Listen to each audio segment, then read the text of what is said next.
Dan pemirsa, untuk mengetahui pelaksanaan sholat Jumat di masa PSBB transisi ini, kita langsung bergabung bersama reporter Patricia Mapalie serta juru kamera Fatan yang sudah berada di Masjid Sunda Kelapa, Jakarta Pusat.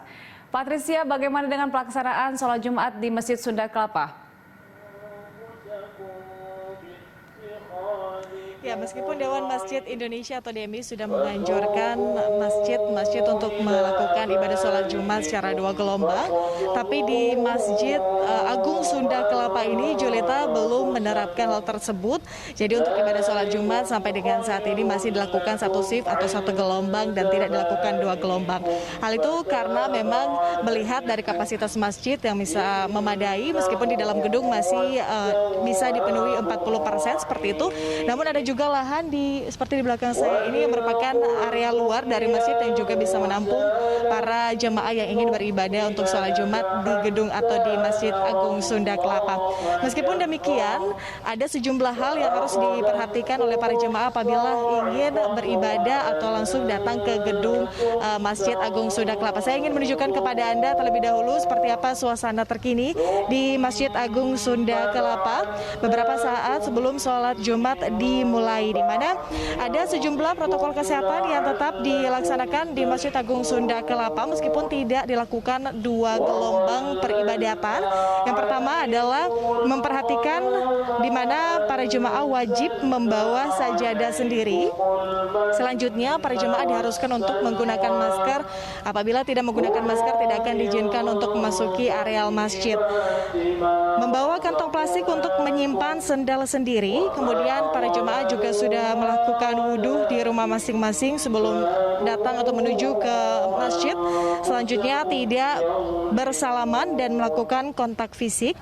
Menjaga jarak selama berada di masjid. Kemudian para jemaah dianjurkan untuk segera meninggalkan masjid sehabis sholat. Dan yang terakhir adalah jemaah yang sakit atau menandakan ataupun ada gejala sakit akan diarahkan untuk kembali ke rumah untuk melakukan ibadah sholat di rumah. Seperti yang Anda lihat, Julita dan juga pemirsa, bahwa para jemaah pun sudah mulai berdatangan dan bisa disaksikan bahwa Masjid Agung Sunda Kelapa sudah mulai ramai dipadati oleh para jemaah. Julita. Iya, Patricia, bagaimana dengan antusiasme umat muslim di sana untuk menunaikan ibadah sholat Jumat setelah absen cukup lama selama masa PSBB dihimbau untuk tidak sholat, kemudian bisa sholat Jumat kembali?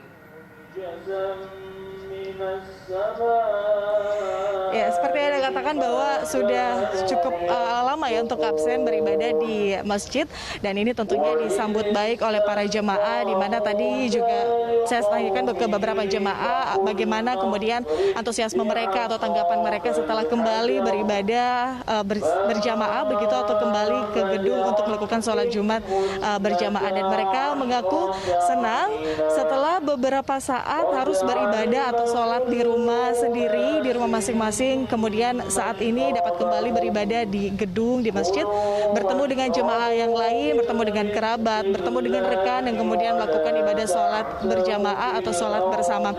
Meski demikian, mereka juga tetap memperhatikan protokol-protokol kesehatan, seperti mereka tidak akan melakukan salaman begitu atau tidak akan bersalaman, kemudian juga menjaga jarak satu dengan yang lainnya, tetap menggunakan masker, dan mereka meyakini bahwa dengan melakukan protokol-protokol kesehatan, meskipun ada ancaman tertular virus corona atau COVID-19, namun apabila para jemaah melakukan atau melaksanakan protokol-protokol kesehatan yang ada dengan ketat, mereka meyakini bahwa mereka akan terbebas dari ancaman virus corona.